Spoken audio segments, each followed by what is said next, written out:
Oke, baik Bapak dan Ibu semuanya. Untuk efisiensi waktu, kita akan presentasi. Kita mulai nanti dari Bapak Syukri, langsung dilanjutkan oleh Bapak Dian, lalu Bapak Lailul Ilham. Setelah presentasi dari narasumber, kita ada sesi tanya jawab. Dan kalau misalnya masih ada waktu dan Bapak Aat Royhatudin bergabung, nanti kita akan persilakan Bapak Aat Royhatudin untuk presentasi. Apakah Bapak Aat Royhatudin sudah hadir?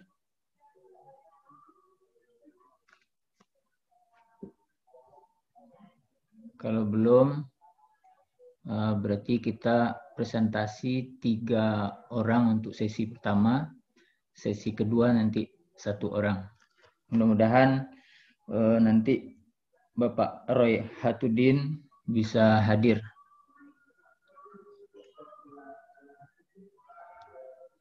Oke, Bapak dan Ibu semuanya, kita mulai presentasi kita.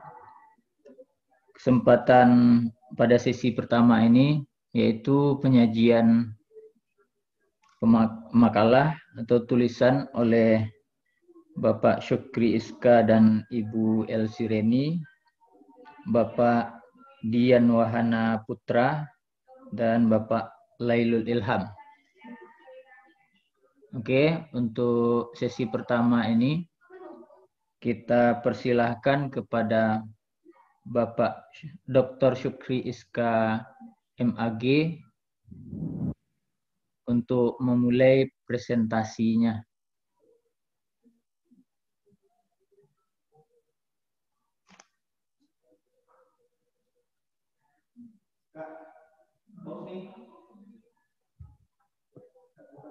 Oke, karena Bapak Syukri mungkin agaknya masih ada permasalahan teknis ya di presentasinya. Kita persilakan terlebih dahulu kepada Bapak Dian Wahana Putra untuk menyampaikan presentasi di hadapan kita bersama terkait dengan tulisannya.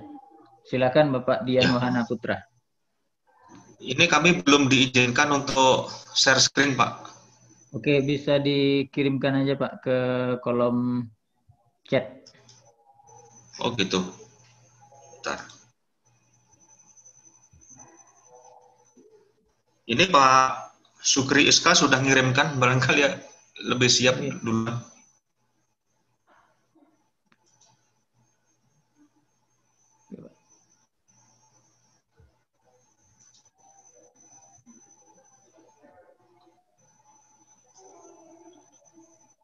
Silakan dikirim aja duluan Pak Dian. Iya Pak. Maaf Pak, misal tidak ada PowerPoint-nya.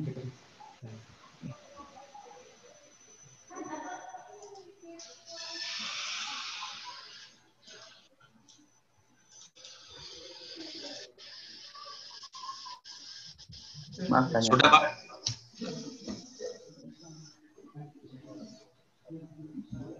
Oh. Mana apanya?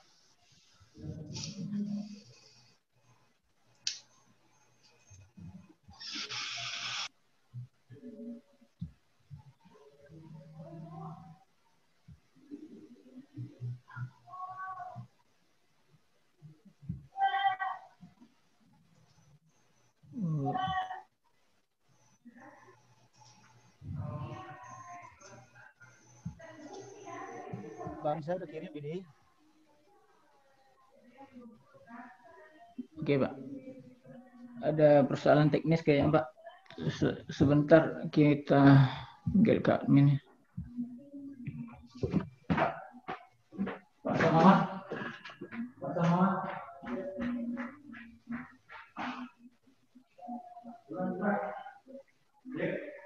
Bisa menampilkannya Pak Syukri.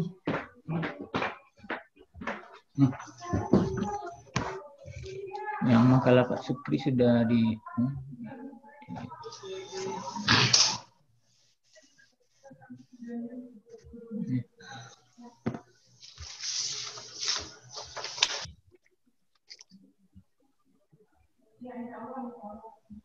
Depannya udah.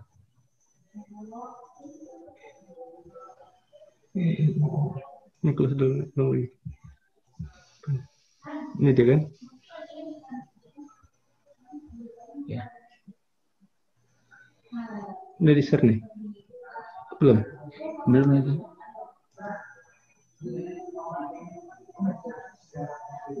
Stop share. Di download udah tadi. Kalau isi 4-nya kan. Ini yang punya saya, Pak. Oh iya. Ini punya Pak apa tuh? Pak Dian. Pak Sekri dulu. Dulu aja dulu itu. Oh, udah dibuka. Siapa yang bukain tuh? Dia. Entah tadi ya. Berarti udah disable. Hah? Untuk partisipan udah bisa buka password. Udah bisa Pak Sekri. Bisa saya buka sendiri. Oke, karena apa? Karena udah terbuka ini materi dari Pak Dian Wahana Putra.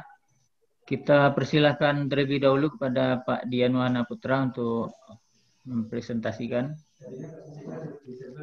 Baik, terima kasih Pak Widi. Assalamualaikum warahmatullahi wabarakatuh. Waalaikumsalam warahmatullahi wabarakatuh. Alhamdulillahirabbil alamin. Wassalatu wassalamu ala asrafil anbiya'i wal mursalin nabiyina Muhammadin wa ala alihi wa sahbihi ajma'in, amma ba'du. Yang kami hormati Bapak Widi Nopiardo selaku moderator, Ibu Bapak peserta International Conference pada room A ini yang berbahagia. Syukur alhamdulillah pada pagi hari ini kita masih dapat melanjutkan aktivitas akademik kita, yaitu pelaksanaan International Conference. Baik, presentasi saya berjudul Pesantren dan Pemberdayaan Masyarakat. Analisis terhadap Undang-Undang Nomor 18 Tahun 2019. Di Undang-Undang Nomor 18 Tahun 2019 ini adalah undang-undang yang berbicara tentang pesantren yang tahun kemarin sudah disahkan oleh pemerintah. Nah, pesantren dengan masyarakat itu mempunyai hubungan yang tidak dapat dipisahkan. Lalu kemudian apa hubungan antara pesantren dengan masyarakat? Jadi pesantren sebagai bagian daripada institusi pendidikan Islam itu dapat melaksanakan fungsi pemberdayaan terhadap masyarakat. Agar apa? Fungsi pemberdayaan yang dilaksanakan oleh pesantren ini, karena ini selaras dengan tujuan pembangunan berkelanjutan yang ada di dalam Sustainable Development Goals atau SDGs. Nah, SDGs itu ada beberapa tujuan yang sudah kami uraikan di paper kami yang sudah kami kirim. Ada 17 tujuan SDGs. Itu adalah orientasi daripada pemberdayaan masyarakat. Nah, sehingga ini selaras dengan apa yang dipesankan oleh konstitusi kita melalui Undang-Undang Nomor 18 Tahun 2019 tentang pesantren. Nanti akan kita bahas analisisnya. Lalu fungsi pemberdayaan di sini tujuannya adalah memampukan dan memandirikan masyarakat, terutama dari kemiskinan dan keterbelakangan, kesenjangan atau ketidakberdayaan. Jadi fungsi pesantren terhadap pemberdayaan masyarakat ini sangat strategis sekali. Singkat kata, fungsi pesantren terhadap pemberdayaan masyarakat ini adalah untuk meningkatkan kapasitas ekonomi masyarakat. Nah, ternyata ini kalau kita lihat di dalam Al-Quran, itu juga bagian daripada ini misi pembebasan umat dalam perspektif Al-Quran. Nah, kami menemukan di dalam Al-Quran itu surat Al-Ma'un ayat 1-7. Apabila kita telaah Al-Quran surat Al-Ma'un ayat 1 sampai 7 itu isinya adalah bagaimana kita umat Islam ini harus mempunyai empati, mempunyai kepedulian sosial. Jadi kualitas keislaman seseorang itu tidak hanya ditentukan bagaimana dia beriman kepada Allah yang diaktualisasikan melalui pelaksanaan ibadah sholat saja, tetapi ukurannya itu juga harus sosial. Misal Allah mengatakan, Ara'aital ladzi yukadzibu biddin. Tahukah kamu orang yang mendustakan agama? Fadzalikal ladzi yatu'u yatim. Itu adalah orang yang menghardik anak yatim. Wala yakhuddu ala ta'amil miskin, dan tidak mendorong memberi makan orang miskin. Ini adalah ayat sosial. Baru kemudian Allah mengatakan, fawailul lil musallin, celakalah orang-orang yang sholat. Siapa itu? Alladzina hum an sholatihim sahun, yaitu orang yang lalai terhadap sholatnya. Jadi Al-Quran surat Al-Ma'un ini berbicara tentang misi sosial juga, gitu. Nah, bahkan ayat-ayat pertama dari Al-Quran surat Al-Ma'un itu berbicara tentang dimensi sosial, lalu kemudian baru ayat ini berbicara tentang sholat, yaitu dimensi spiritualnya. Nah, ini adalah hubungan antara pesantren dengan masyarakat yang tidak bisa dipisahkan karena pesantren itu melaksanakan fungsi pemberdayaan terhadap masyarakat. Begitu juga disambut oleh Al-Quran, lalu bagaimana sekarang dalam perspektif undang-undang? Ini kami menemukan di dalam Undang-Undang nomor 18 tahun 2019 tentang pesantren itu, di situ memberikan kewenangan bagi pesantren untuk melakukan fungsi pemberdayaan masyarakat, atau di dalam bahasa lain disebut sebagai social empowering. Tujuan daripada penelitian ini atau makalah yang kami tulis dengan menggunakan metode library research atau studi pustaka ini adalah untuk mengkaji sejauh mana kebijakan pemerintah, yaitu Undang-Undang nomor 18 tahun 2019 tentang pesantren, memberikan otoritas kepada pesantren untuk melakukan fungsi pemberdayaan masyarakat. Nah, ini adalah fungsi pesantren dalam Undang-Undang nomor 18 tahun 2019. Kami mendapati di dalam pasal 43, di situ disebutkan pesantren menyelenggarakan fungsi pemberdayaan masyarakat yang berorientasi pada peningkatan kesejahteraan pesantren dan masyarakat. Starting point daripada yang dipesankan oleh pasal 43 ini bahwa pesantren mesti menyelenggarakan fungsi pemberdayaan masyarakat untuk meningkatkan kesejahteraan. Dua-duanya, baik kesejahteraan bagi pesantren maupun kesejahteraan bagi masyarakat. Lalu dilanjutkan pada pasal 43, ini dalam konteks pembangunan nasional. Dalam menyelenggarakan fungsi pemberdayaan masyarakat, pesantren melaksanakan aktivitas dalam menyiapkan sumber daya manusia yang mandiri dan memiliki keterampilan agar dapat berperan aktif dalam pembangunan. Ibu Bapak, pasal 43 dan pasal 44 dalam Undang-Undang nomor 18 tahun 2019 tentang pesantren ini, apabila kita analisis, yang pertama, di sini pesantren harus melakukan fungsi pemberdayaan masyarakat, yaitu meningkatkan kesejahteraan, baik masyarakat maupun pesantren. Hanya sekarang memang keadaannya, belum semua pesantren itu mampu melaksanakan fungsi pesantren untuk melakukan pemberdayaan masyarakat. Yang kedua, penyedia sumber daya manusia yang mandiri dan terampil sehingga dapat berperan aktif dalam pembangunan. Sehingga jelas bahwa keberadaan pesantren selama ini tidak hanya kita maknai sebagai sebuah bentuk institusi atau lembaga yang mengajarkan tentang nilai-nilai Islam atau Islamic value, lalu kemudian mengajarkan tentang moral, tetapi harus dituntut lebih daripada itu, yaitu mempunyai kepedulian terhadap lingkungan sekitarnya, yaitu memberdayakan masyarakat. Nah, lalu kemudian ini di dalam pasal 45, jadi tadi kita berbicara pasal per pasal dalam undang-undang yang sama, yaitu Undang-Undang 18 2019, pasal 43, 44, ini ada pasal 45, yang mengatur tentang bentuk-bentuk pemberdayaan masyarakat. Jadi pesantren nanti dapat melaksanakan bentuk-bentuk pemberdayaan masyarakat sebagaimana yang diamanahkan oleh undang-undang sebanyak 9 butir ini. Yang pertama, barangkali pesantren bisa melaksanakan pelatihan dan praktek kerja lapangan. Kedua, penguatan potensi dan kapasitas ekonomi pesantren dan masyarakat. Harus ada peningkatan kapasitas ekonomi.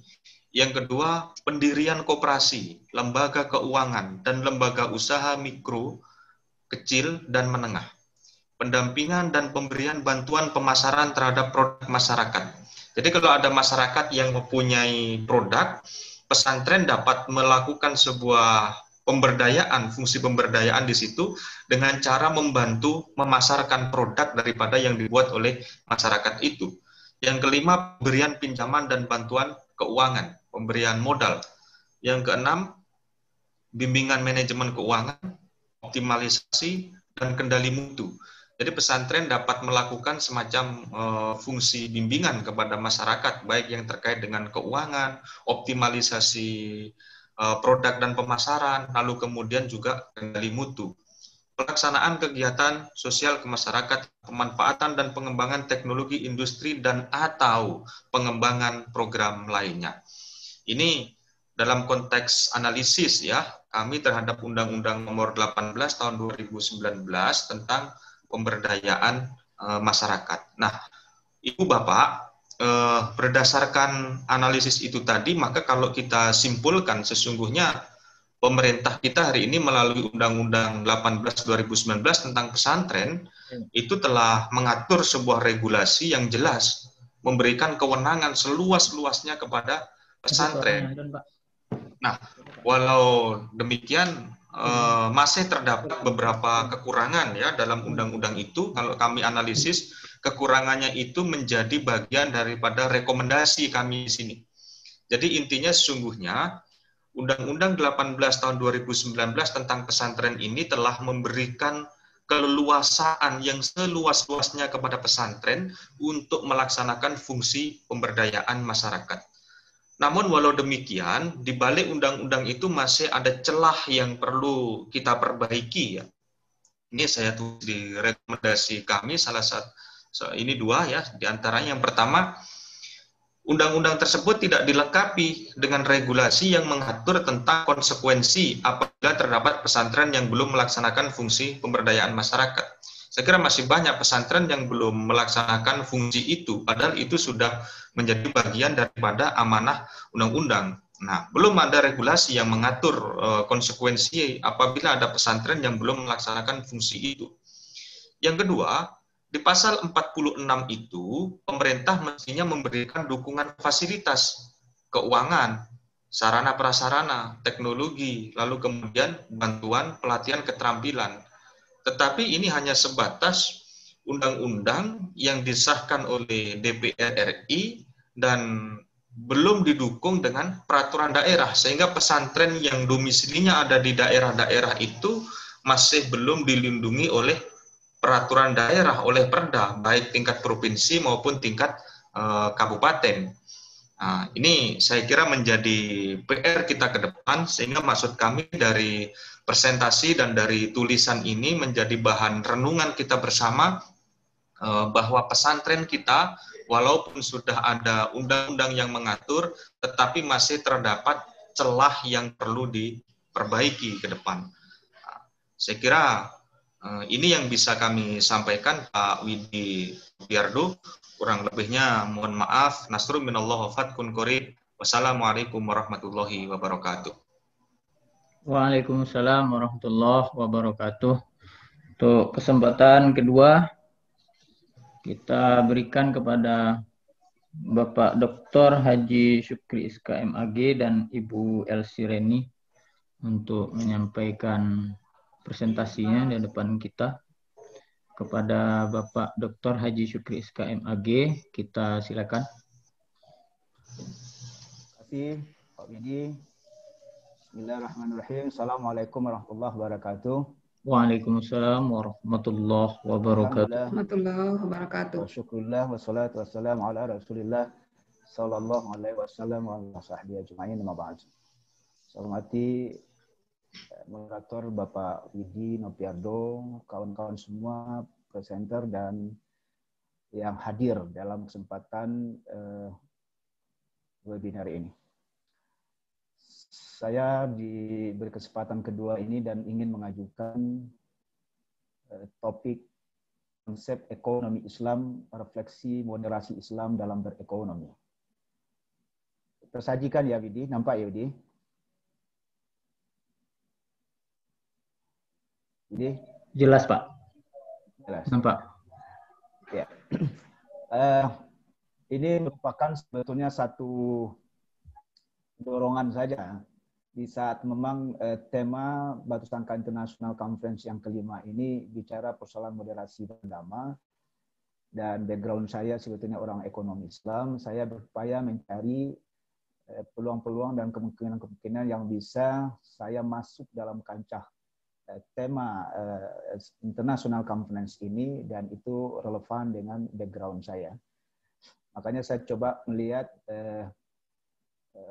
topik yang seperti ini modelnya dalam bentuk mencari bentuk-bentuk atau mengidentifikasi kemungkinan-kemungkinan bicara tentang konsep ekonomi di dalam Islam itu, tapi menampakkan nuansa-nuansa moderat. Kita tahu bersama bahwa soal moderasi beragama sedang menjadi heboh dan menghangat, bukan hanya di sana, di luar, bahkan juga di Indonesia. Dan malah moderasi beragama di konteks Indonesia tidak hanya sebatas menjadi bahan kajian akademik semata, tapi sudah merambah sebetulnya kepada kebijakan politik yang ditandai dengan adanya misal kebijakan Menteri Agama yang mencoba memberikan penekanan di lembaga-lembaga pendidikan dan lembaga-lembaga sosial keislaman untuk berupaya memperlihatkan atau melemparkan wacana-wacana bahwa Islam itu memang sebetulnya moderat. Di dalam konteks fenomena sosial keagamaan, moderasi beragama itu merupakan antitesa sebetulnya terhadap adanya pemahaman keagamaan yang radikal, ekstrim, baik itu ekstrim kanan ataupun ekstrim kiri, intoleransi, garis keras, dan malah sebetulnya berpotensi konflik. Baik konflik horizontal sesama penganut atau mungkin sesama internal penganut, juga bahkan menjadi konflik vertikal. Karena ada sebetulnya aspek-aspek tertentu yang tidak sesuai mereka dengan kebijakan pemerintah misalnya, jadi juga konflik vertikal seperti itu. Sehingga akhirnya identik yang radikal dan ekstrim itu adalah berbahaya. Untuk itu perlu perspektif lain yang menempatkan pemahaman keagamaan di jalur tengah, atau yang populer disebut dengan moderat. Kendati sebetulnya perspektif dan fenomena hal yang seperti itu tidak berada dalam satu agama tertentu saja. Tetapi secara objektif sebetulnya baik dalam pandangan mata internasional maupun di Indonesia, stigma negatif itu sudah terpatri ke Islam. Sehingga seolah-olah identik yang namanya radikal, ekstrim di dalam beragama itu cenderung sebetulnya pandangan pertama itu langsung ke Islam. Sehingga akhirnya banyak tulisan, banyak pembicaraan-pembicaraan yang menggambarkan bahwa Islam itu memang radikal, Islam itu memang ekstrim. Terutama kalau bicara menyangkut persoalan politik, menyangkut persoalan kenegaraan, sehingga muncul Islamofobi. Islamofobi berarti Islam yang perlu diawasi karena dipandang sebetulnya dalam tanda kutip berbahaya untuk lingkungan kehidupan, baik secara kenegaraan maupun sosial. Tetapi tidak banyak penulis yang memandang bahwa bicara tentang moderat, radikal, dan ekstrim itu juga bisa dikaji dalam ranah yang lain. Di antaranya itu adalah konteks ekonomi. Jadi tidak identik sebetulnya kalau bicara radikal, bicara moderat, itu konotasinya politik, konotasinya adalah dari ibadah, teologi, dan sebagainya. Ya, tidak banyak orang yang mengangkat bahwa bicara moderat, bicara persoalan radikal dan ekstrem itu juga ada konteks ekonomi. Di antaranya misalnya, sangat jarang orang memandang bahwa sistem ekonomi yang telah mewarnai dunia internasional dari dulu sampai sekarang itu menyatakan itu adalah radikal dan ekstrem, bagaikan kapitalisme dan sosialisme. Setahu saya tidak banyak lah istilahnya tulisan-tulisan yang mengklaim, mengkategorikan sebetulnya bahwa kapitalisme dan sosialisme itu sebetulnya adalah memang radikal, ekstrim dia, yang tidak kalah bahayanya sebetulnya. Bagaimana dunia-dunia maju sebetulnya mencoba mengeksploitasi dan mengeksplorasi negara-negara yang berkembang misalnya. Selalu digantungkan sebetulnya dengan kemasan bahasa subsidi, dengan kemasan bahasa sama, tetapi di balik itu konteksnya tetap mengeksploitasi dan mengintimidasi secara ekonomi negara-negara berkembang. Dipinjamkan uang dengan tingkat bunga yang tinggi. Tetapi disyaratkan sebetulnya bahwa teknologi yang harus dipakai oleh negara peminjam itu adalah teknologi dari negara yang meminjamkan. Tenaga-tenaga kerja juga seperti itu, tenaga-tenaga ahli juga seperti itu modelnya. Sama malah buruh pun sebetulnya itu disyaratkan seperti itu. Sehingga tidak punya daya negara yang berhutang. Nah, dalam kondisi seperti itulah yang saya masukkan, tidak kalah bahayanya sebetulnya kapitalisme dan sosialisme itu, tapi tidak terekspos, terpublikasi dalam perspektif yang seperti itu adanya.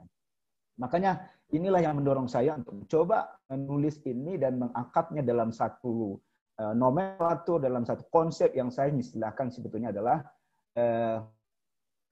kapitalisme dan sosialisme itu sebetulnya adalah radikal. Kemudian metode penelitian ya label research memang akan dijadikan beberapa referensi-referensi yang representatif untuk bisa saya dalami, gali, sehingga teridentifikasi dan mendapatkan indikasi-indikasi mana sebetulnya konsep ekonomi kapitalisme dan sosialisme itu yang radikal dan ekstrim, dan bagaimana sebetulnya moderatnya Islam di dalam persoalan ekonomi ini.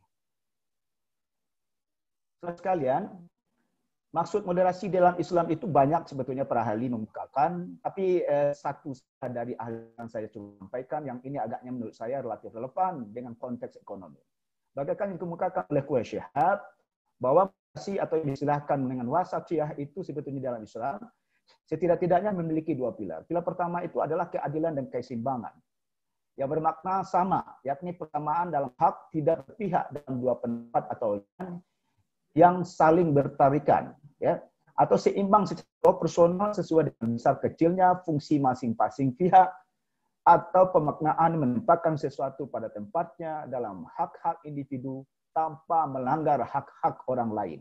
Ini satu definisi yang sangat relevan dalam konteks ekonomi, menggambarkan di dalam Islam bahwa ini yang moderat itu, dan di balik itu sebetulnya tidak seperti ini, dia menjadi tidak moderat atau bahasa lain yang radikal dan ekstrem. Kemudian kedua, pemaknaan moderasi itu adalah pilar toleransi. Artinya, batas ukuran untuk penambahan dan pengurangan yang masih diterima. Ada batasannya. Kemudian dalam ungkapan lain, toleransi merupakan penyimpangan, dalam tanda kutip, yang tadinya harus dilakukan jadi tidak dilakukan. Ada standarisasi yang memang itu harus dilakukan, tapi ada kondisi yang membuat itu tidak harus dilakukan. Itulah yang toleransi. Jadi tidak ada pemaksaan bahwa itu harus dilakukan, padahal kondisinya tidak memungkinkan itu dilakukan. Disinilah sekali lagi bahasa toleransi, dan itu menjadi bagian dari pilar moderasi. Kemudian isme dalam aliran ekonomi. Refleksi dari radikal dan ekstrim sebagaimana saya sampaikan. Isme itu dalam bahasa Indonesia, dia merupakan sufiks sebetulnya. Merupakan akhiran dari kata-kata, menampakkan sebetulnya manifestasi dari kepercayaan. Ya, dalam politik, dalam sosial, dan dalam ekonomi. Jadi isme-isme itu sendiri sebetulnya tanpa dieksplisitkan pemaknaannya, tanpa dijelaskan secara eksplisit, pemaknaannya itu adalah menampakkan itu konteksnya adalah radikal, tetapi dalam posisi ini sebetulnya sudah menampakkan bahwa dia merupakan bagian dari kepercayaan, aliran, tidak hanya sekedar perspektif saja. Berbeda mungkin mengistilahkan kapitalis, sosialis, itu masih berperspektif sifat. Kalau di dalam kapitalisme, dengan menambah kata-kata isme di belakang itu menumpahkan sebagai aliran, kepercayaan. termasuk dalamnya adalah masalah ekonomi. Ini kita buktikan bahwa isme itu berasal dari bahasa Yunani ismos, Latin, akhirnya itu akhiran ini menandakan satu pemahaman atau ajaran atau percaya atau keyakinan. Contoh yang pernah heboh di Indonesia itu adalah pluralisme. Pluralisme itu kalau kita ambil dari Stowell bahwa dia merupakan keyakinan bahwa semua agama itu adalah sama benarnya. Untuk itu seorang pemeluk agama tidak boleh meyakini bahwa agamanya adalah yang terbaik. Melainkan harus meyakini bahwa semua agama adalah yang terbaik. Itu konsepnya pluralisme. Makanya Ketua MUI nomor 7225 mengharamkan pluralisme. Kenapa? Tidak sesuai dengan Islam. Karena di dalam Islam menempatkan bahwa agama itu beragam, iya. Bagaikan juga keberagaman pemeluknya, iya. Dan itu sunatullah. Sehingga Islam sangat menghargai penganut agama lain dalam menjalankan ajaran agamanya. Dan itu distilahkan konsepnya dalam Islam dengan pluralitas sebetulnya, bukan pluralisme. Kemudian kapitalisme dan yang radikal dan ekstrem itu bagaimana? Indikasinya seperti apa? Pertama, kapitalisme. Bahwa kita tahu bahwa konsep ekonomi kapitalisme itu sebetulnya adalah dipelopori oleh Adam Smith. Dalam konsep ini sebetulnya kita secara kokoh meyakini akan hak milik pribadi yang tidak terbatas atas alat-alat produksi yang tenaga penggeraknya adalah laba pribadi. Sentralistiknya adalah diri, individu. Prinsip dasarnya itu diidentifikasi oleh Abdul Rahman bahwa satu kebebasan memiliki harta secara perorangan. Setiap individu itu memiliki hak membeli, menjual, memiliki apa harta tanpa hambatan sesuai dengan kehendaknya. Individu itu mempunyai kuasa penuh terhadap harta dan bebas menggunakan sumber-sumber ekonomi menurut cara yang dia kehendaki. Bagaikan ilustrasi negara-negara maju yang saya katakan tadi. Dia akan selalu sebetulnya berupaya menggali sumber-sumber ekonomi yang dia kehendaki dan rangka sebetulnya adalah untuk merekrut atau menambahkan sebetulnya kantong-kantong harta yang dimilikinya. Kemudian kebebasan ekonomi dalam persaingan bebas. Yang bebas berekonomi dan bebas bersaing.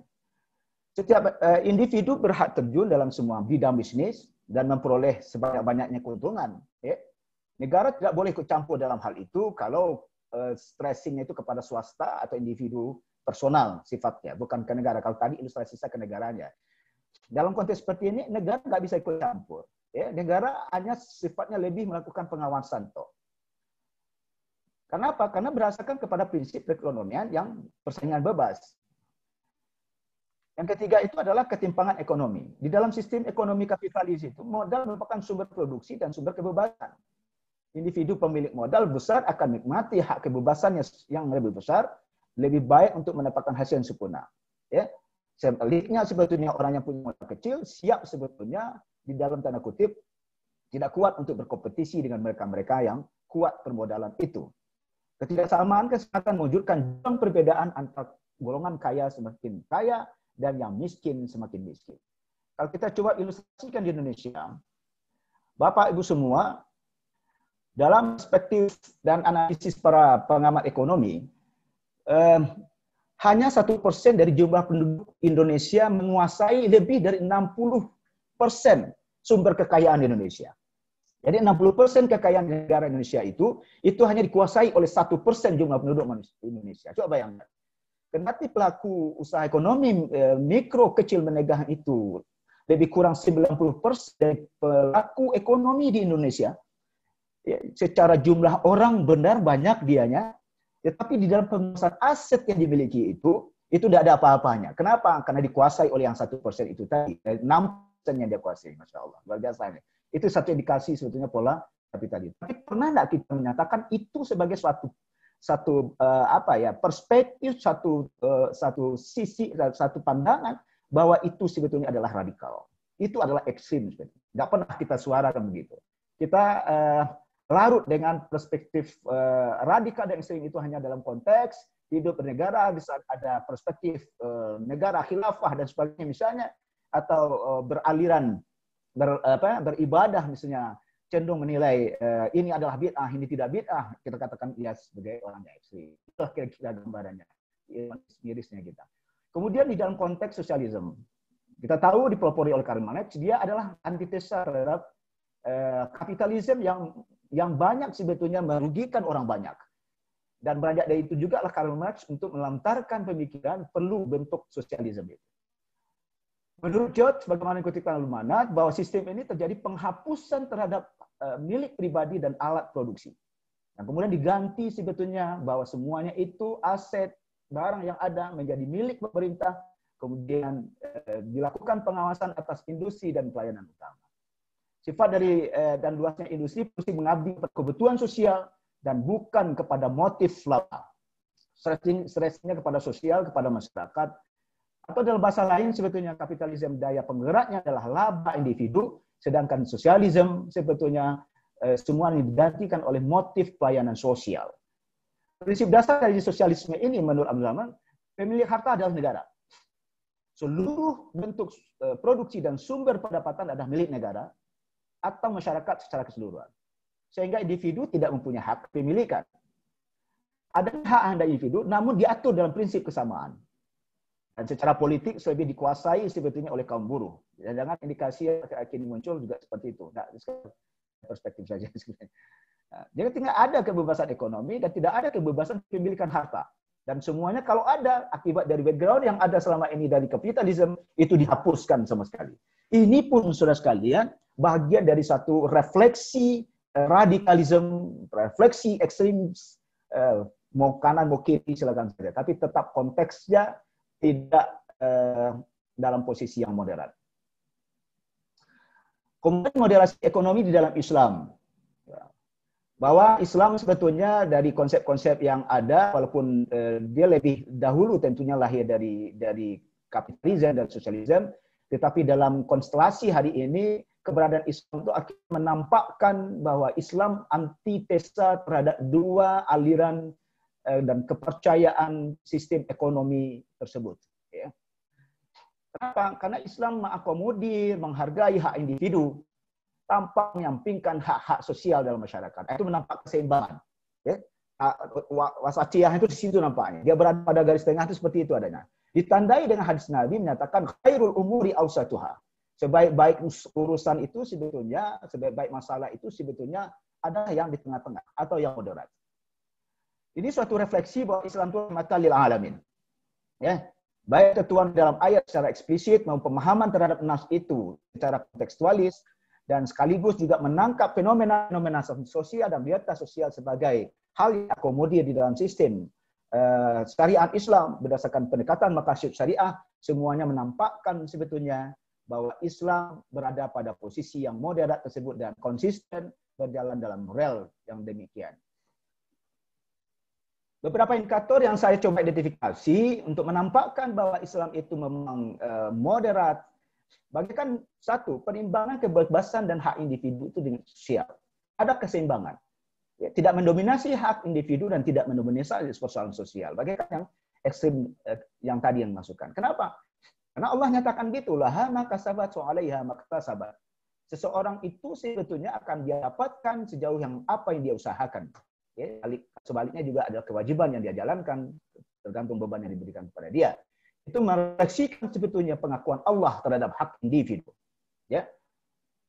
Banyak ayat-ayat yang lain dan hadisnya. A'imal lidunyaka ka'anaka. Ya'mal itu adalah ditujukan ke individu. Individu diberikan untuk mencoba lebih mengeksplor sumber-sumber ekonomi sebetulnya untuk kepentingan dunia, tapi jangan lupa kepentingan akhiratnya. Itu menampakkan hak individu sangat diakomodir di dalam Islam.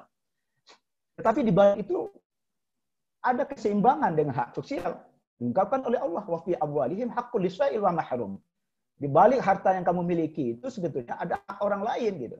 Dia disadari atau tidak, disengaja atau tidak, automatically sebetulnya apa yang dia miliki itu adalah merupakan hak orang lain. Itu menunjukkan tidak mendominasi haknya individu, tapi ada perimbangan sebetulnya terhadap hak orang lain, hak sosial yang dimaksudkan.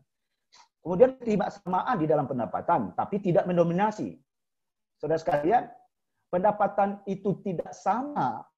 Ada kaya, ada miskin, itu sunatullah. Allah sendiri kok yang mengatakan, wallahu fa'dala ba'dukum 'ala ba'd fi rizq. Allah itu memang melebihkan sebagian kamu dan sebagian lain di dalam rezeki. Tapi ingat, kaila yakuna daulah bainal aghniya minkum. Tapi jangan sampai sebetulnya harta itu berada di orang-orang tertentu saja. Ada orang-orang kaya saja, gitu. Itu menampakkan sebetulnya, iya betul bahwa kita itu ada yang kaya, ada yang miskin, karena itu sunatullah, berbedanya pendapatan, tapi jangan sampai terjadi penumpukan harta pada orang-orang tertentu. Maka dalam konteks Islam sebetulnya, kalau akan mengambil keuntungan itu tidak boleh berlebih-lebihan, yang akhirnya mempengaruhi kondisi pasar. Nah, gitu. Bahasanya seperti itu. Mengambil keuntungan sebanyak-banyaknya dilarang kalau akan mempengaruhi terhadap kondisi pasar. Supaya tidak mendominasi, itu dimaksudkan.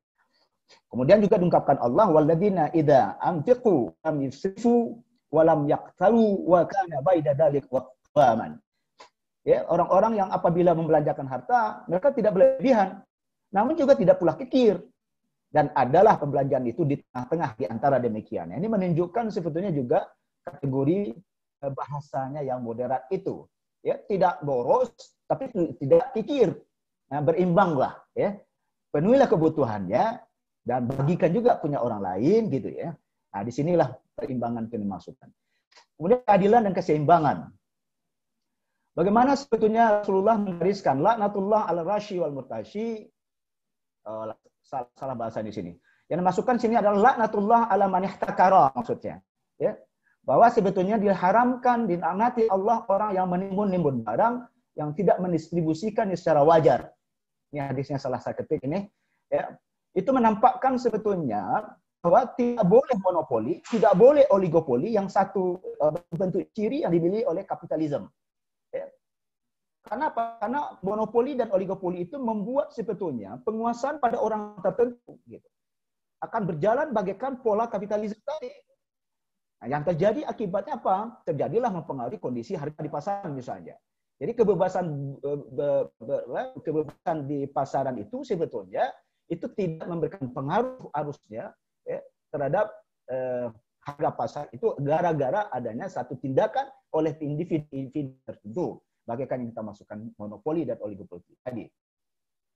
Kemudian juga ada sebuah ilustrasi ya. Pada suatu kali sebetulnya harga barang di pasaran melonjak tinggi, diminta kepada Nabi untuk menurunkan harga barang. Dijawab oleh Nabi bahwa itu sebenarnya adalah sunatullah. Sunatullah itu dalam bahasa lain adalah natural law, hukum alam. Di dalam konteks harga barang di pasaran itu termasuk bagian dimasukkan adalah hukum pasar. Hukum pasar dalam ekonomi mikro itu mengatakan bahwa harga barang itu sangat tergantung kepada supply and demand, permintaan dan penawaran. Jadi cara Nabi pun sudah menempatkan pola konsep yang seperti itu adanya yang populer di negara sekarang, di dunia sekarang. Itu refleksi dari perwujudan keadilan dalam berekonomi oleh Nabi. Sebab kalau Nabi menentukan harga barang, bisa saja tuh pihak merasa tidak adil. Bisa saja beli mengatakan kemahalan, bisa saja sebetulnya pedagang mengatakan kemurahan. Dalam konteks biarkan kondisinya di pasar. Tetapi dalam posisi ini internetnya harus muncul. Jadi tidak ada rekayasa.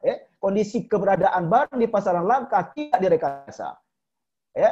Dia secara alami. Makanya itu disebut dengan natural law. Secara alami kondisi barang di pasaran itu langka, barang di pasaran itu banyak. Karena itu konsekuensi dari harga barang tadi. Apa yang bisa dilakukan oleh pemerintah? Ini perimbangan sosialisme. Bahwa pemerintah sebetulnya kalau terjadi harga barang kondisi barang di pasaran langka yang membuat barang itu menjadi mahal, tentu yang dimaksudkan itu adalah kebutuhan pokok. Pemerintah melakukan import barang sehingga keberadaan barang di pasaran menjadi stabil dan mempengaruhi terhadap harga barang juga menjadi stabil.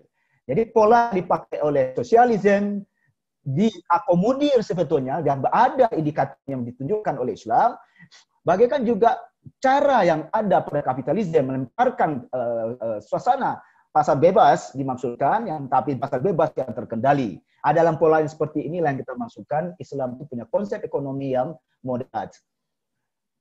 Kemudian juga pengembangan konsep ekonomi yang lebih aktual, lebih kontemporer karena beranjak dari pendekatan maqasid syariah. Maqasid syariah itu tujuan syariah dalam menurunkan ajaran Islam, berpijak dari satu prinsip dasar bahwa maqasid syariah itu adalah kemaslahatan. Kemudian dirumuskan kaedahnya jalbul manfaah wa daf'ul mafsadah. Dalam konsep kehidupan itu, ajaran Islam itu sebetulnya adalah selalu mendatangkan manfaat dan menolak kemudaratan. Kalau ada betulnya mendatangkan kemudaratan, itu bukan Islam. Menolak kemaslahatan itu bukan Islam. Begitu kira-kira. Itu sebuah refleksi dari Islam rahmatan lil alamin itu. Jadi dia survive ke akhir zaman pun sebetulnya bisa. Kenapa? Karena memang konsep dasar yang dimiliki itu adalah jalbul manfaah wa daf'ul mafsadah. Refleksi dalam konteks ekonomi. Lahir sebuah kaidah fikih. Al-aslu fil muamalah al-ibah hatta yarudda dalilu ala tahrimiha. Pada dasarnya di dalam muamalah itu adalah boleh. Ya, sampai ada dalil atau ada kecuali ada dalil yang mengharamkannya. Ya. Pada dasar yang seperti inilah menjadi basic untuk pengembangan ekonomi. Berkreasi, berimprovisasi lah sebetulnya untuk bisa menyesuaikan diri dalam tuntutan-tuntutan perkembangan ekonomi kontemporer. Tapi ingat sebetulnya ada celah-celah nilai yang akan membatasinya. Nah, dalil-dalil itulah yang kira-kira mensortir, memfilteri sebetulnya kebebasan, kebolehan di dalam berekonomi. Bicara persoalan maqasid syariah, menurut Syatibi dalam muwafaqatnya, dia terdiri dari 3 tingkat. Ad-daruri haji tahsili. Ad-daruri itu adalah kebutuhannya yang kalau tidak terpenuhi akan mengganggu eksistensi kemanusiaan. Sedangkan al-haji itu adalah kebutuhan-kebutuhan utama juga, tapi kalau tidak terpenuhi tidak mengganggu terhadap keberadaan kemanusiaan atau kehidupan kemanusiaan. Tahsini sifatnya adalah komplementer. Dalam ruang lingkup apa sebetulnya masalah yang dimaksudkan dengan 3 kategorisasi ini? Ini adalah din, nafs, asal, amal, al-akal. Menyangkut masalah agama, kalau Imam Ghazali memakai istilah adin di sini dengan iman. Menyangkut persoalan jiwa, an-nafs, menyangkut persoalan keturunan, an-nasal, menyangkut persoalan al-mal, harta, kemudian menyangkut persoalan akal. Saudara sekalian, dalam kehidupan manusia, 5 inilah sebetulnya kebutuhan utama dalam diri manusia. Ya, kebutuhan utama dari diri siapapun manusianya pasti menyangkut masalah agama, menyangkut persoalan jiwa, menyangkut persoalan keturunan, harta, dan akal. Itulah sebetulnya yang digariskan di dalam prinsip-prinsip ajaran Islam itu. Di dalam pemahaman yang seperti ini, nah celah yang muncul itu adalah ada peluang. Kalau dibalik adanya kesulitan, ya, ada kemudahan. Al-masyaqqah tajlibut taysir. Ya. Di balik sebetulnya ada ketentuan yang mendasar, beban standarisasi secara umum, ada kemungkinan keringanan pengecualian. Sebut dengan azimah wa rahmah, wa rukhsah. Kenapa? Karena Allah membuka celah, famanitura ghaira bagin wala 'adin fala itsma 'alaih. Dalam kondisi yang tidak memungkinkan, ada kesulitan yang sangat signifikan. Sesuatu yang semulanya dilarang, sesuatu yang semulanya nggak bisa dilakukan, ya terpaksa dilakukan. Dan itu sejauh tidak melampaui batas, fala itsma 'alaih. Enggak ada dosa baginya. Adara yuzal la yuzal bidarar. Kamu ingat menyelesaikan mudarat, jangan sampai menimbulkan kemudaratan yang lain. La darar wala dirar. Tidak ada kemudaratan yang memberikan pengaruh kepada orang lain dan kepada diri sendiri. Akhaf darar yang wajibun. Di saat ada kondisi darar yang saling bertentangan, kemudaratan yang paling ringan itu menjadi sebuah kewajiban untuk melaksanakannya. Idza ta'aradat dararan ru'ya azamuhuma bibtaka fi akhafima. Akhafud dararan menjadi wajibun. Ini satu pendekatan maqasid syariah, saudara sekalian, yang bisa diulas lebih jauh, tapi keterbatasan waktu kita juga mensajikan sebuah refleksi bahwa konsep ekonomi Islam kontemporer itu bisa terakomodir. Ya. Berdasarkan pendekatan maqasid syariah itu, akhirnya menampakkan bahwa keluasan Islam, moderasi Islam, itu terlihat jelas di dalam bagaimana kondisi perkembangan hari ini tentang ekonomi. Dan dibuktikan dengan fatwa DSN kalau di Indonesia, terlihat ada indikasi menampakkan pendekatan-pendekatan moderasi, pendekatan-pendekatan keluasan dan sebagainya itu pada konsep ekonomi tersebut. Demikian saja, mohon maaf, makasih. Assalamualaikum warahmatullahi wabarakatuh. Waalaikumsalam warahmatullahi wabarakatuh. Selanjutnya kita persilakan kepada Bapak Lailul Ilham. Kita batasi ya Pak ya, 7 menit saja. Dan yang keempat nanti antaranya 7 menit juga. Karena 15 menit di akhir nanti kita akan diskusi. Oke, kepada Bapak Lailul Ilham, kita persilakan 7 menit ya. Pak Widi. Pak Widi. Oke, Pak. Saya tidak ada presentasi. Gimana sekarang? Iya, Pak. Setelah Pak Lailul Ilham juga Bapak langsung. Bapak Aat langsung. Setelah Pak Lailul enggak Ilham. Sekarang, Pak. Kalau boleh saya dulu gitu.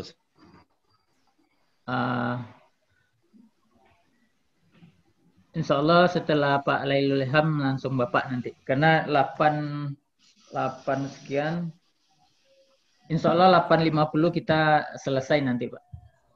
Oh ya udah. Nah, silakan Pak Lailul Ilham. Oke, baik, terima kasih. Silakan Sebelumnya, di-share Pak Assalamualaikum materinya. Sudah. Misal tidak ada PowerPoint, Bisa langsung di-share ya.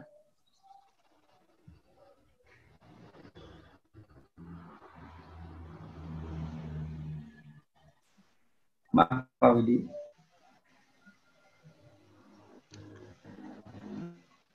Halo, maaf. Oke, Pak. Lanjut. Sebetulnya tidak ada PowerPoint-nya, Pak. Oh, tidak ada PowerPoint-nya. Lanjut aja, Pak, Ya, belum. presentasinya. Oke, baik. Terima kasih, maaf Pak sebelumnya.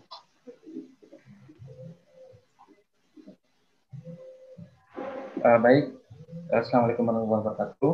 Waalaikumsalam. Yang saya hormati Bapak Widi selaku koordinator pada kesempatan pagi hari ini, kemudian rekan-rekan peserta presentasi artikel yang saya juga hormati. Baik, pada kesempatan pagi hari ini saya akan mempresentasikan makalah artikel kami yang berjudul implikasi mitos undang selirang terhadap perilaku prososial masyarakat Kota Gede Yogyakarta.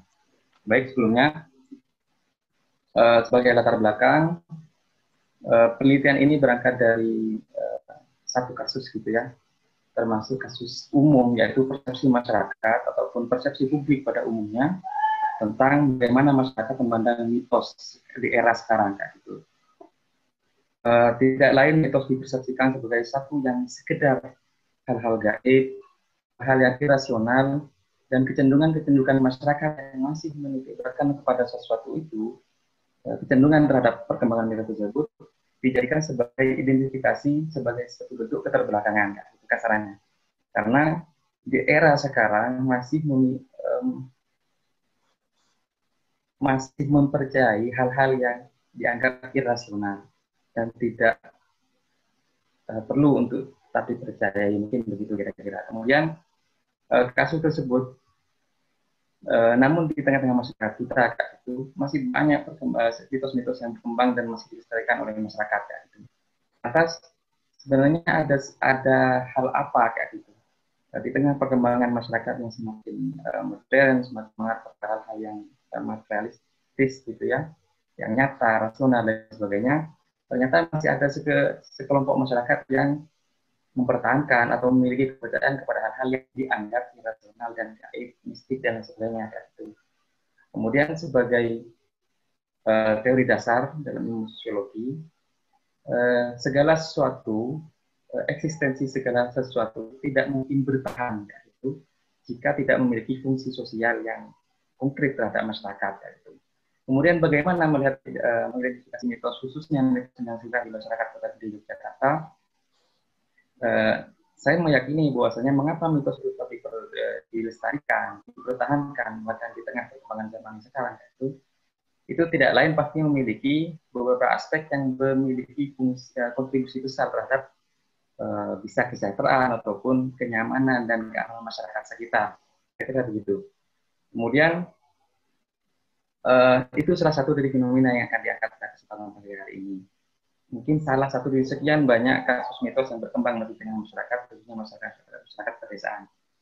Kemudian di mana secara persentase masyarakat Jawa pada umumnya, yaitu masih mayoritas beragama Islam. Kemudian kecenderungan terhadap kepercayaan pada hal-hal yang mistik, kemudian yang gaib itu juga masih berhubungan gitu ya. Ketika kecenderungan masyarakat Jawa pada umumnya, termasuk Yogyakarta pada khususnya, itu masih memiliki perhatian besar terhadap perkembangan mitos. Ya. Kemudian kasus mitologi pada masyarakat Kota Gede ini kemudian saya lihat melalui teori Strauss, walaupun dalam beberapa banyak kesempatan, Strauss sudah banyak mendefinisikan tentang mitos, termasuk dalam puncaknya, Strauss mengidentifikasi agama itu sama halnya dengan mengidentifikasi mitos sama halnya dengan agama dan kebudayaan yang lain karena itu menjadi bagian yang sama fungsinya membentuk tatanan masyarakat, kemudian pola berpikir dan kecenderungan masyarakat, kemudian cara bersikap masyarakat di masyarakat itu sendiri, kayak gitu. Kemudian teori dasar yang dipakai adalah, karena ini sebenarnya berbicara tentang perilaku prosesial masyarakat yang dipengaruhi oleh Strauss, sehingga karena memakai teori Strauss yang dipakai adalah analisis survei struktur dan analisis structure gitu ya. Kemudian artinya ada struktur permukaan, kemudian ada struktur dalam gitu, struktur batin lah katanya. Sehingga bagi saya menjadi penting juga untuk dikaji, melihat struktur dalam kepercayaan masyarakat terhadap mitos Sindang-Sirang itu dilihat dari struktur luarnya, gitu. Maka kemudian dirumuskan dalam lulusan masalah. Pertama, bagaimana persepsi masyarakat Kota Gede terhadap mitos Sindang-Sirang, kemudian yang kedua, bagaimana implikasi mitos Sindang-Sirang terhadap perilaku prosesial masyarakat Kota Gede. Baik, selanjutnya ini penelitian kualitatif partisipatif karena terjun langsung dan hubungan langsung dengan masyarakat, kaitannya dengan hubungannya masyarakat dengan mitos yang dilahirkan dalam bentuk-bentuk kegiatan, adat, ritual, dan sebagainya. Kemudian subjeknya adalah menggunakan kriteria subjek Sparkly, itu ada 7 atau 9 kriteria, termasuk adalah harus warga sekitar, kemudian mengikuti kebudayaan itu sendiri, mengetahui perkembangan masyarakat sekitar, dan termasuk tidak memiliki kepentingan kayak gitu ya, untuk menjelaskan satu kebudayaan dengan kebudayaan yang lain, kayak kira-kira begitu. Kemudian selanjutnya langsung kepada data lapangan.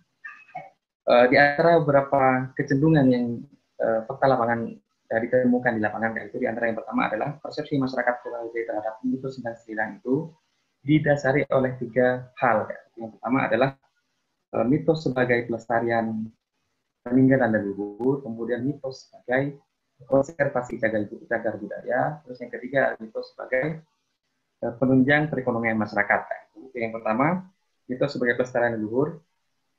Dari sekian banyak responden yang ditemui, khususnya secara spesifik atau masyarakat yang memiliki kepercayaan dan menjaga betul terhadap kebudayaan itu, dia memiliki persepsi bahwasanya pertama, merawat warisan leluhur adalah sebagai tanggung jawab moral sebagai anak itu untuk melestarikan.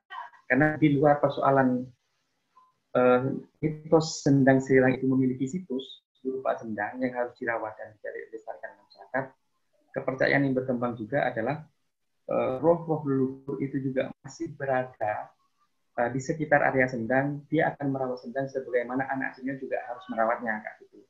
Sehingga sebagai anak Ilham, itu, mohon maaf Pak Ilham, waktunya udah habis. Bisa di closing aja. Siap Pak, terima kasih dan mohon maaf. Terima kasih Pak Ilham. Kita lanjutkan presentasinya kepada Bapak Aat Royhatudin, pada Bapak Aat yang akan mempresentasikan Islam moderat dan kontekstualisasinya, tinjauan filosofis pemikiran Fazlur Rahman. Kepada Bapak silakan.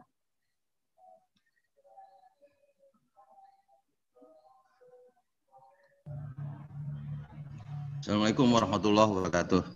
Waalaikumsalam warahmatullahi wabarakatuh. Salam, bentar ya. Pak Widi, ini nggak bisa di-share ini screen-nya, selesai ini.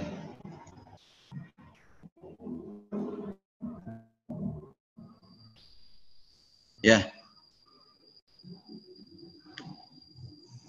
Langsung ya, terima kasih kepada Pak Widi Nono yang telah mengantarkan acara diskusi atau seminar kaitan dengan Islam moderat. Sebetulnya saya mengajar kampus itu pendidikan agama Islam, tapi saya lebih tertarik dengan pemikiran. Namun tidak ada salahnya saya ingin mengatakan kenapa harus ada pemikiran Fazlur Rahman ya.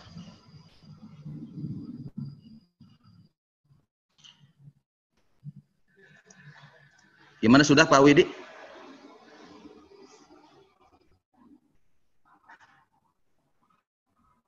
Belum ada di kolom chat.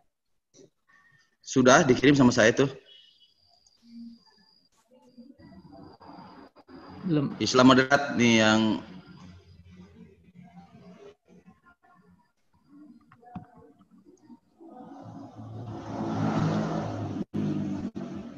Ada di. Oh iya, iya. Oke, oke. Dah.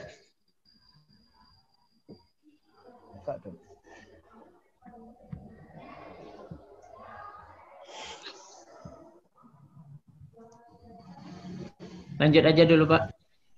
Lanjut aja presentasinya. Ya, dasar pemikirannya adalah kejadian 11 September ini memang menjadi awal ya, menjadi awal sebuah perdebatan dunia gitu tentang bagaimana Islam hadir gitu. Dan kejadian 11 September ini Islam yang menjadi sasaran di mana bahwa pelakunya adalah Osama bin Laden lah. Secara keseluruhan Osama bin Laden ini sebagai representasi dari agama Islam itu sendiri. Nah, sebagian kalangan Islam sangat mengecam dan ini menimbulkan di kalangan Islam yang merasa dituduh itu menjadi ekstrim, bahkan menjadi ketat dalam memahami agama, sehingga ada yang mencoba memaksakan bahwa menggunakan kekerasan. Nah, kekerasan ini dimanfaatkanlah, entah itu dimanfaat oleh dunia global ataukah oleh oknum dari agama Islam sendiri. Menganggapnya oknum lah. Kenapa? Karena Islam itu jauh sebelumnya itu sudah moderat ya.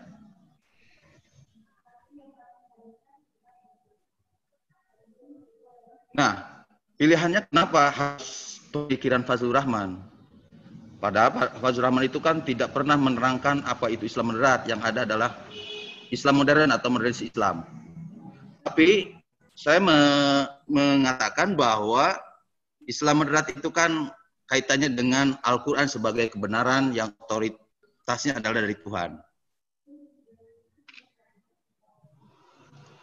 Sudah Pak Wad? Sudah ini Pak.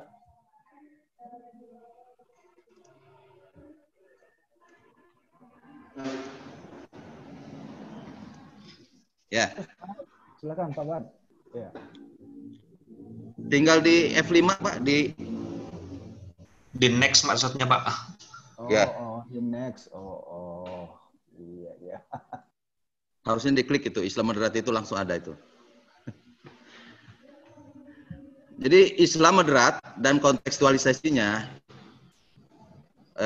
tinjauan filosofis pemikiran Fazlur Rahman ini sebetulnya saya mengkategorikan Islam moderat dan kontekstualisasinya. Nah, kontekstualisasinya itu pada nilai-nilai universal. Artinya nilai-nilai universal itu menyesuaikan diri dan harus dinamis terhadap keadaan. Begitu ya. Next, Pak Widi. Ya. Karena ini belum ada nih, harus kesimpulan nih. Yang di bawahnya kesimpulan. Tinggal next saja. Ya. Nah ini ya. Jadi Islam moderat itu sebetulnya jargonnya itu rahmatan lil alamin lah. Jadi tafsiran rahmatan lil alamin itu kita bisa menganggap bahwa Islam itu menghadirkan sebuah kasih sayang terhadap agama lainnya. Nah, kontekstualisasinya itu memindahkan secara teks, ya, memindahkan dari teks menjadi konteks, memindahkan teks agama, memindahkan teks Al-Quran, bukan memindahkan, artinya menjelaskan teks Al-Quran menjadi sebuah konteks. Artinya bahwa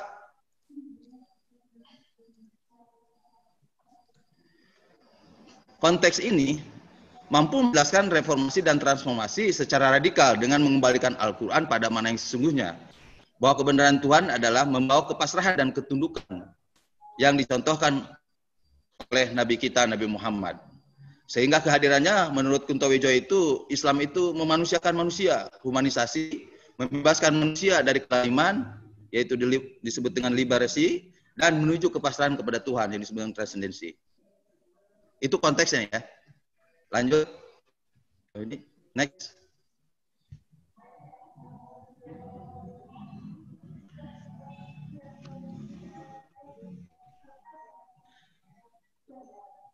Nah, dengan pemikiran yang dibangun oleh Fazlur Rahman, ini sebetulnya ada 4. Ini bagian dari tulisan-tulisan yang dirangkum dalam sebuah buku tema-tema pokok Al-Quran. Kenapa harus menggunakan pemikiran yang ada di buku tema-tema pokok Al-Quran ini? Karena ini sebetulnya merupakan representasi jawaban terhadap bagaimana Islam moderat dan kontekstualisasinya. Nah, dasarnya adalah manusia sebagai wakil Tuhan itu melakukan tatanan moral, sosial yang didasarkan pada prinsip keadilan yang tentu saja akan melahirkan konsepsi takwa, etika, egalitarian, sehingga radikalisme, kezaliman, dan ketidakadilan sosial akan terberangus dengan sendirinya melalui konsep takwa itu sendiri. Yang ketiga, bersinergi dengan alam semesta, yaitu sebagai pilihan yang tunduk kepada Tuhan melalui hukum-hukum yang telah ditetapkan, karena ketaatan dan ketundukan hanya taat kepada kemauan Tuhan. Itu dari alam itu sendiri ya. Yang keempat, kenabian dan wahyu itu merupakan sebagai kitab yang bermuatan nilai-nilai universal. Nah, ini merupakan pesan yang disampaikan dengan makna universal itu sendiri, melalui apa? Melalui konsep kesatuan kenabian, sehingga kesadaran manusia akan meningkat tinggi dan menuju kesempurnaan Tuhan. Next, kesimpulan dari awal, Pak Willy.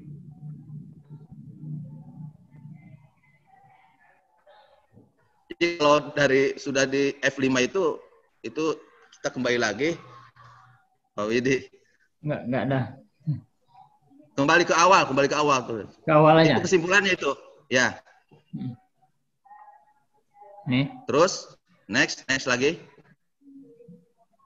Nih. Nah ini, kesimpulannya adalah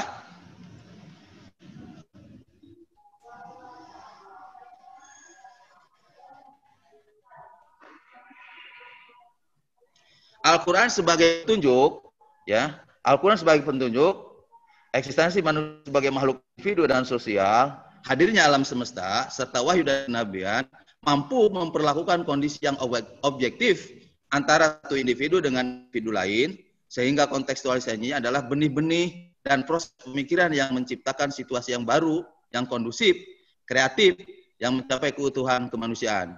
Dengan memahami Islam sebagai agama, harus mampu secara konsisten menemukan dan mencari cara-cara yang toleran, yang memudahkan masyarakat dalam setiap persoalan untuk melihat sesuatu dengan cara yang objektif. Mungkin itu saja penyampaian dari saya.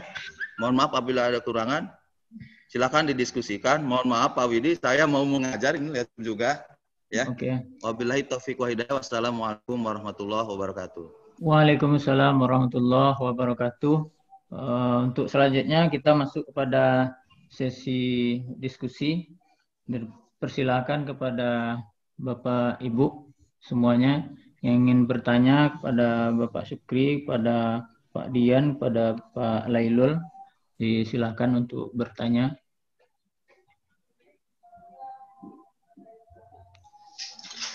Di chat ada pertanyaan, Pak. Ya. Boleh, Pak Widi. Oke, Bu. Kayaknya ada kendala. Kebetulan mau lanjutkan ke Pak Syukri nih. Silakan, Bu, silakan. Oke, terima kasih. Bismillahirrahmanirrahim. Assalamualaikum warahmatullahi wabarakatuh. Mungkin saya langsung aja, mengingat waktu. Tadi makalah yang dipaparkan oleh Pak Dr. Haji Syukri SK MAG terkait dengan menumpuk-numpuk barang tuh Pak.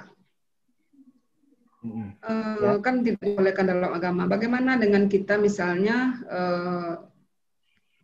berusaha mengantisipasi ibu-ibu misalnya ada kebutuhan baju murah dan kita memprediksi bahwa di masa yang akan datang baju itu akan mahal, sementara kita akan membutuhkan itu. Apakah itu dibolehkan atau tidak kondisi yang seperti itu? Dan kita merasakan itu bukan sekadar untuk tren untuk apa, tetapi memang merupakan kebutuhan. Maka Pak, Assalamualaikum warahmatullahi wabarakatuh. Waalaikumsalam warahmatullahi wabarakatuh. Untuk mempersingkat waktu, silakan langsung dijawab oleh Bapak Syukri. Pada Bapak disilakan. Terima kasih. Ada dua pertanyaan buat saya nih. Satu Pak Dian, satu lagi Bu Sus ya. Oke lah, karena Bu Sus langsung live, saya dulu Bu Sus ya Pak Dian ya, maaf.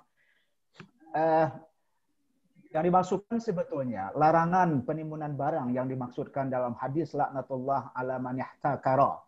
Ya, Allah melaknati orang yang menimbun-nimbun barang. Itu dimaksudkan sebetulnya adalah penimbunan yang berakibat terjadinya gangguan siklus barang di pasaran.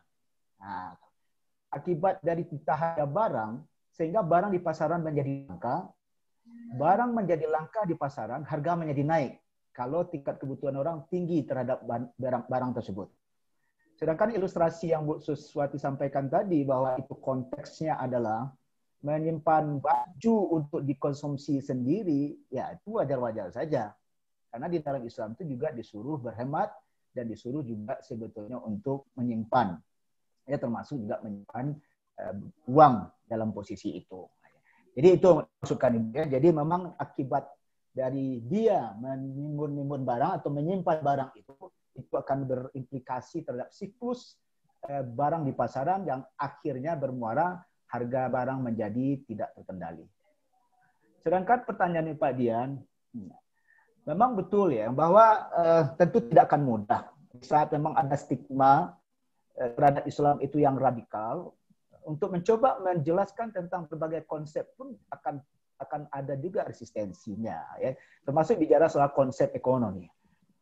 Jangankan kita bicara persoalan soal bunga bagi Islam itu jelas adalah riba dan haram.